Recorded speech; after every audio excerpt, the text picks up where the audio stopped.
Ce géant des mers de 300 mètres de long vient d'arriver en Méditerranée depuis les États-Unis.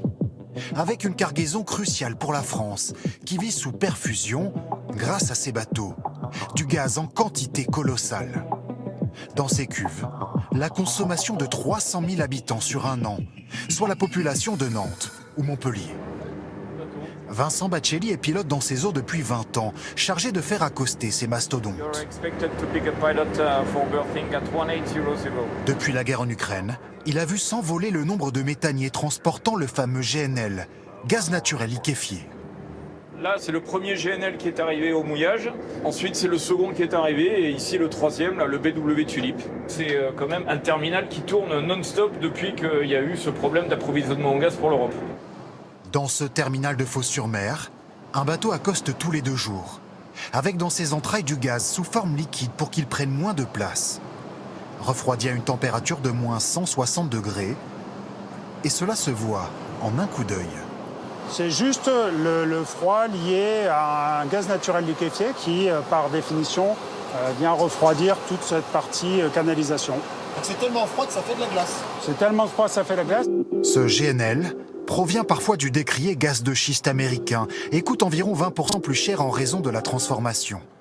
Mais il représente désormais les 3/4 de notre consommation et remplace ainsi le gaz russe. Nous avons connecté les bras, comme vous pouvez le voir, 4 bras de connexion qui permettent de décharger le GNL, qui va venir circuler sur les canalisations qui sont en dessous de nous, là, que l'on voit passer ici. Et tout le cheminement du GNL va aller jusqu'à nos 3 réservoirs que l'on peut voir là-bas sur le site. Nous allons le regazéifier avant d'être remis sur le réseau de transport. Le terminal a mis les bouchées doubles pour augmenter en urgence ses capacités d'accueil. Grâce à ce gaz venu par bateau, la France devrait ainsi pouvoir passer l'hiver au chaud. Mais cela risque de ne pas suffire l'an prochain. Ben voilà, on est arrivé en haut d'un réservoir, un des 3. La responsable du terminal prévient, ce site, comme les autres, arrive à saturation.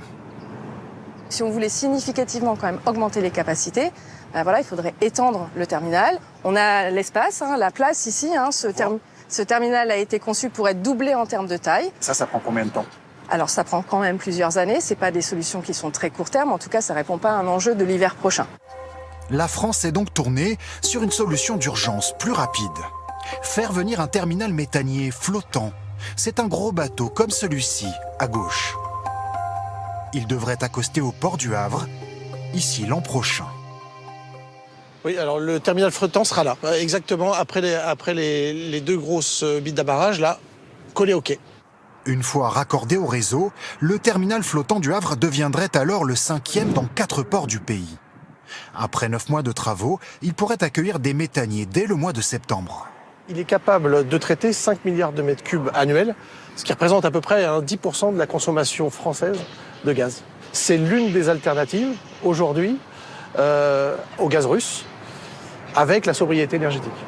À plus long terme, les terminaux méthaniers comptent sur l'hydrogène ou encore le biométhane pour assurer l'approvisionnement énergétique de la France.